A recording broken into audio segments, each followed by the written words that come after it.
It's very helpful for people to hear that they should make themselves competent and dangerous and take their proper place in the world. Competent and dangerous? Mm-hmm. Why dangerous? Because it's the alternative to being weak. And weak is not good. The people who shoot up the high schools, they're weak. They're weak. How is it good to be dangerous? Because it makes you formidable. And life is a very difficult process, and it's not for, you're not prepared for it unless you have the capacity to be dangerous. That doesn't mean that you should be cruel. It doesn't mean any of that. There's a statement in the New Testament, the meek shall inherit the earth. But the meek isn't well translated. It means something more like those who have swords and know how to use them but keep them sheathed will inherit the world. That's a way better way of thinking about it. You have to be powerful and formidable and then peaceful, in that order, right? And that's not the same as being naive and weak and harmless, which is what young men are being encouraged to be. It's like, that's a very bad idea. It's a very bad idea. Because naive, weak, and harmless means that you can't withstand the tragedies of life. You can't bear any responsibility. You'll end up bitter. And when you get bitter, then you get dangerous. But one thing I'm not getting, there's a big difference between letting people do something for themselves and saying men should be dangerous.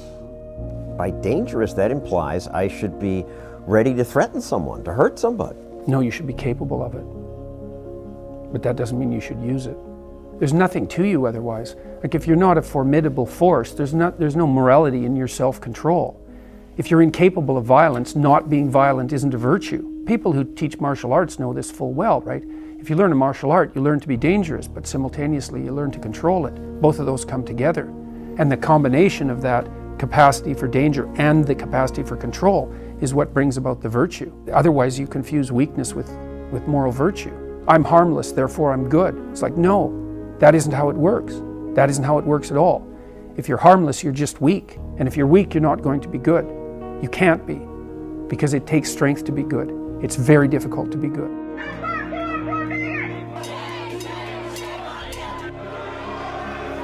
Your critics, your female critics say, you men are already stronger than we. You abuse us, and you're encouraging that. Oh, well, that's definitely not the case. I mean, I've had tens of thousands of people write me now and say that, you know, they've taken my message to heart. They were nihilistic or addicted or aimless or having trouble in their relationships or not moving forward with their partners, their wives or girlfriends. And they've been trying to develop a vision for their life and to take responsibility and to quit using deceit, and they're better for it. And there's no downside to that for anyone, men and women alike. And most of the reason that men have been coming to my lectures is, I think part of that's just an arbitrary baseline fluke. Almost all the people who watch YouTube are men. It's like 80%, 75, 80%. It's about the same for me. So it might be that my message is particularly attractive to young men, or it might just be that, you know, I was particularly popular on YouTube and that's mostly a male domain.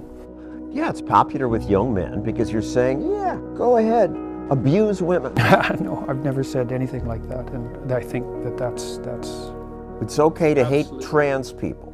No, it's not okay, particularly to hate anyone, maybe even your enemies. And what I've talked about has virtually nothing to do in any real technical sense with trans people. The stance I took on Bill C-16 was an anti-compelled speech stance, and I stand by it. Government. Absolutely. There's never been a piece of legislation in the history of the English common law that compelled private speech. Not once. There has been legislation that compelled commercial speech. So for example, if you sell tobacco, you have to put a warning on the product.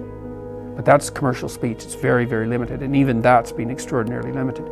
The Supreme Court in the US in the 1940s came out and stated forthrightly that there was to be no compelled speech generated by the legislative and the executive branches, that was unconstitutional. And it violates English common law tradition. And the fact that it has to do with transgender people is virtually irrelevant. The issue is compelled speech. And if it wasn't the issue, this would have died away. All this scandal surrounding this would have died away 18 months ago. It's not what it's about. It's about the government and the ideologues that are pushing this sort of legislation, attempting to exercise tyrannical control over voluntary speech. And that's a no-go zone as far as I'm concerned. So somebody wants to be called Z or Zer. Why not? I don't care what people want to be called, that's fine, but that doesn't mean I should be compelled by law to call them that. The government has absolutely no business whatsoever, ever, governing the content of your voluntary speech. Like, I don't even like hate speech laws. I think they're a big mistake. And that says what you can't say, right? This is what you have to say. That's a whole different So ballgame. you were personally willing to accommodate people if they want to be called something odd. We could have a conversation about that, and if I was convinced that you knew why you were asking that was actually in your best interest, and you weren't just attempting to exercise ideological control over me for reasons that had absolutely nothing to do with you personally, then I might consider it in my private conversation, just like I would if you asked me to use a nickname, for example. But there's a big difference between privately negotiated modes of address and legislatively demanded compelled speech. It really has nothing to do with transgender people or, except peripherally, the transgender issue.